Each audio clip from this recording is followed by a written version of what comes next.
Test, test.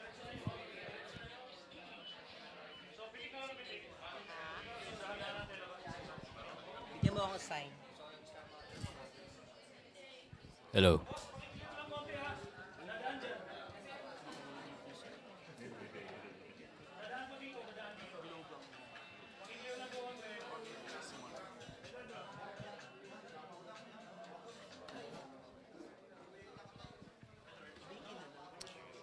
Voice.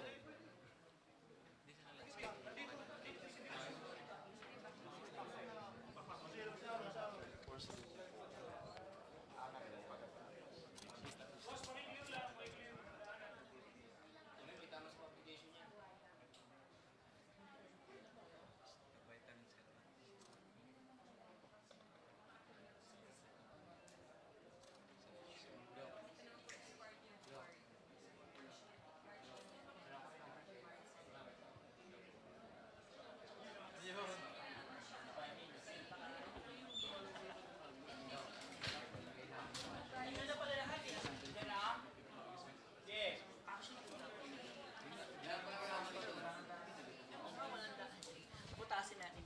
Hindi ko makita yung stuff.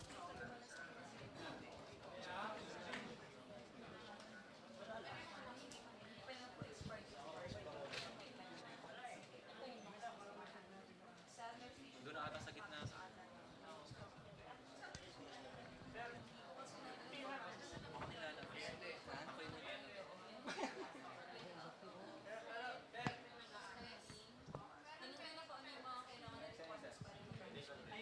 Medical records sa kabila.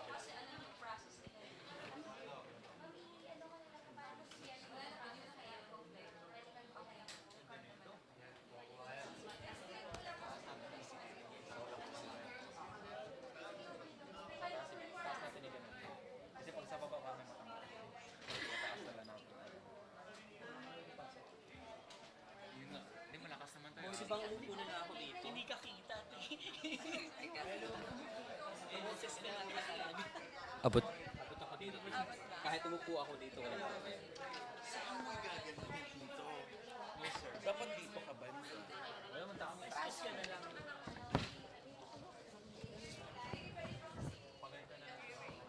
Kaya lang hindi ko makikita yung sandali lang po yan. Hey! Medyo pasibo ko. Bong po. Sa ilan na paputokin? Dalawa? Dalawa lang. Siguro. Apat yan eh. Pero Dalawa? dalawa lang siguro. Dalawa. Sabay. Hello.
Apat na pitili pa.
Good morning, everyone. May I ask to please turn off your flash sa mga cellphones ninyo. Thank you.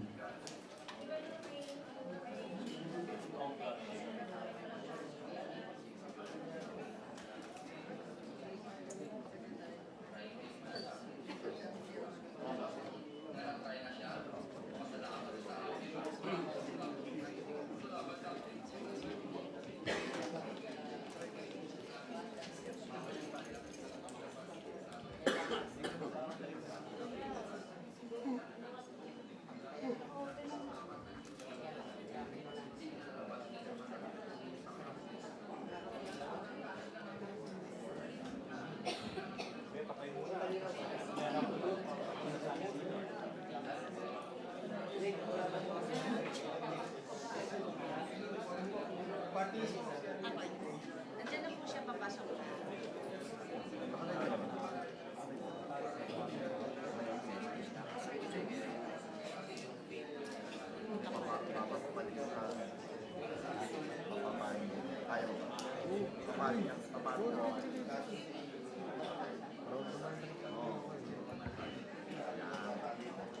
Jake!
Ladies and gentlemen, let us acknowledge the arrival of our guest of honor, the Special Assistant to the People, Christopher Kuya Bong Go.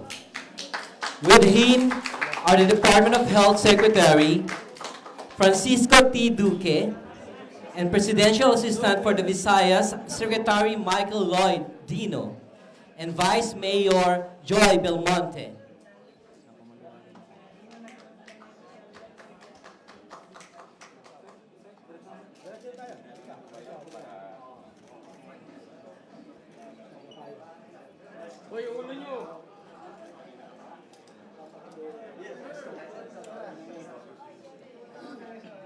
Again, let us acknowledge and welcome our guest of honors.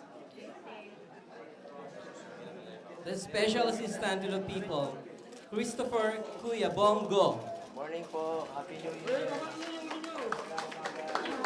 With him, the Department of Health Secretary Francisco T. Duque, Presidential Assistant for the Visayas, Secretary Michael Lloyd Dino, and Vice Mayor Joy Belmonte. We will now witness the unveiling of the Malasakit marker and logos of partner agencies in 5, 4, 3, 2, 1.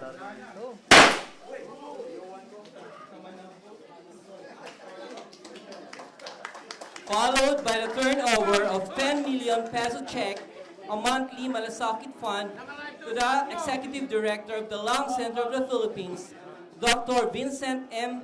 Balanag Jr., by Secretary Michael Lloyd Dino, witnessed by former Special Assistant to the President, Kuya Bong Go, and our heads of partner agencies. Mga ilang frame lang yan.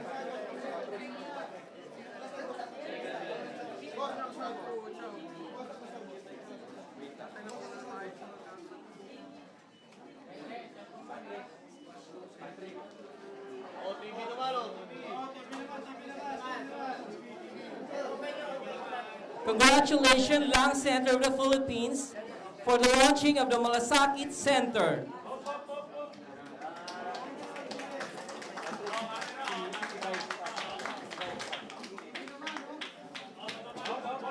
And also thank you to all our guests, especially to Kuya Bong Go for gracing this event.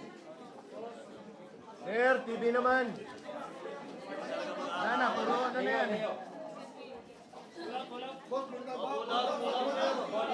Thank you, Secretary Francisco T. Duque, Department of Health, Secretary Michael Lloyd Dino, OPAV, the Director of the Lung Center of the Philippines, Dr. Vincent M. Balanag Jr.,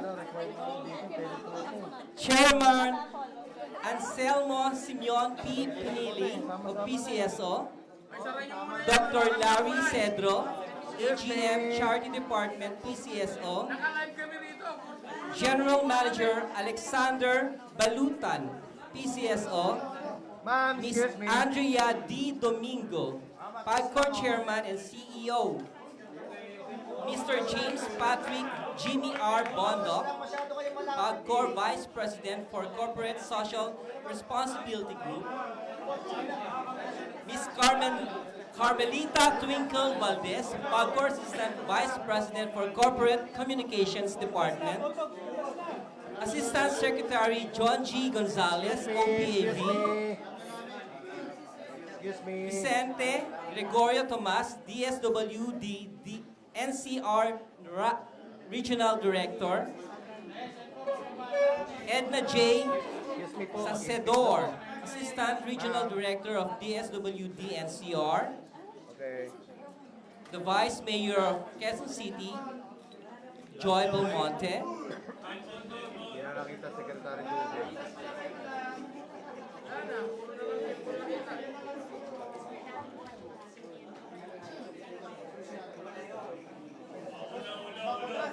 Secretary Michael Dino. Ang tabi ka na, ang dami mo na kumpete, oh. Let us now settle down, ladies and gentlemen, and listen to the rationale of Malasakit Center by Presidential Assistant for the Visayas, Secretary Michael Lloyd Dino. Magandang umaga sa lahat, mga buntag.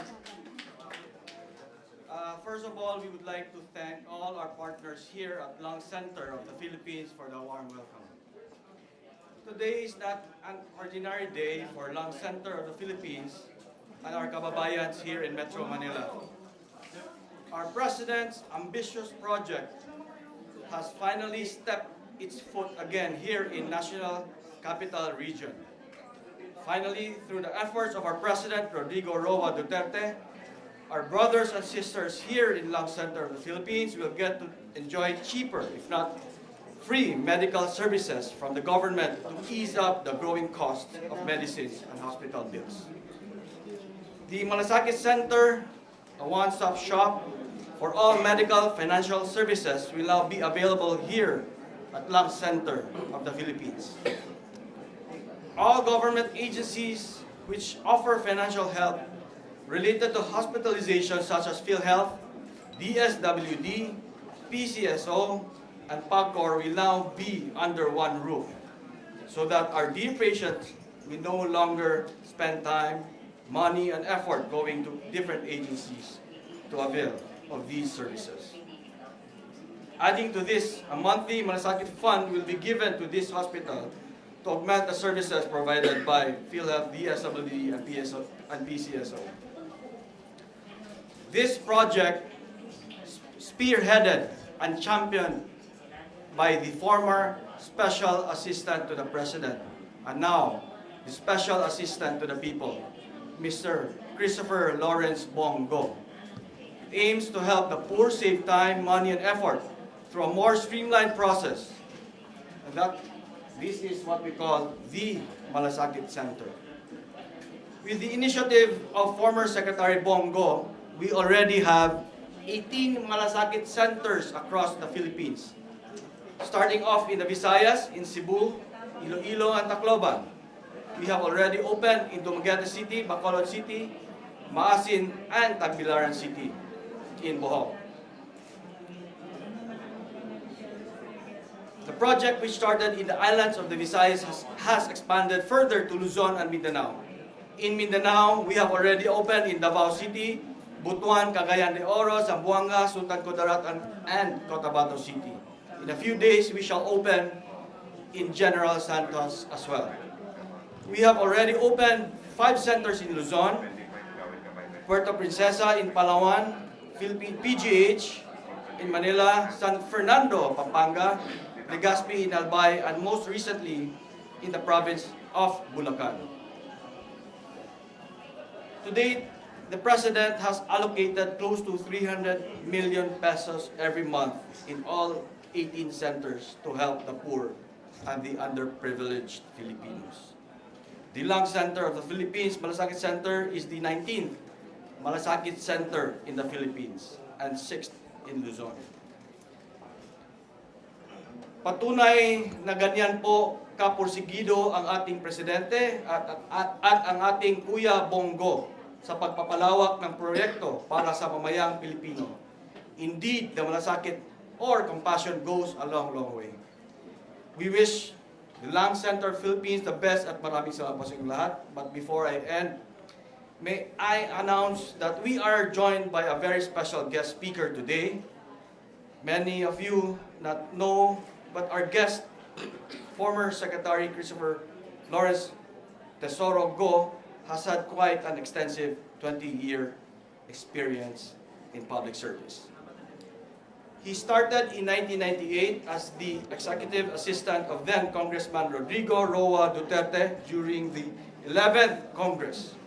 He also became his executive assistant when the Congressman Duterte decided to run for mayor in 2001, then vice mayor in 2010, then again as mayor in 2013 until 2016. As the trusted aide of President Duterte these past 20 years, he has always been the go-to guy, an all-around man. Thus, when President Duterte ran for the presidency in 2016, he became his overall assistant campaign manager and sortie manager. During that time, he rose to national consciousness as Bongo, the pambansang photo bomber, as he was always been seen and photographed beside candidate Rodrigo Duterte during campaign sorties. When President Duterte won, Bongo earned another moniker, the Selfie King, as he chronicled the day-to-day activities of the President Duterte with his famous selfies. His pictures gave us a rare glimpse of important national and international events, which had the effect of bringing the Filipino people closer to the President and the President closer to the Filipino people. Bongo silently stayed in the background but worked hard behind the scenes to attend to the needs of the President and to ensure that all of the directives of the President were followed. Truly, he is not only the selfie king or pambansang photo bomber, he's an action man and at the same time all-around man. When he was still secretary, he preferred to be addressed as SAP or Special Assistant to the President. Of course, as I mentioned, today he is still our SAP or the Special Assistant to the People. Ladies and gentlemen, without much further ado, please let us welcome Kuya Bong.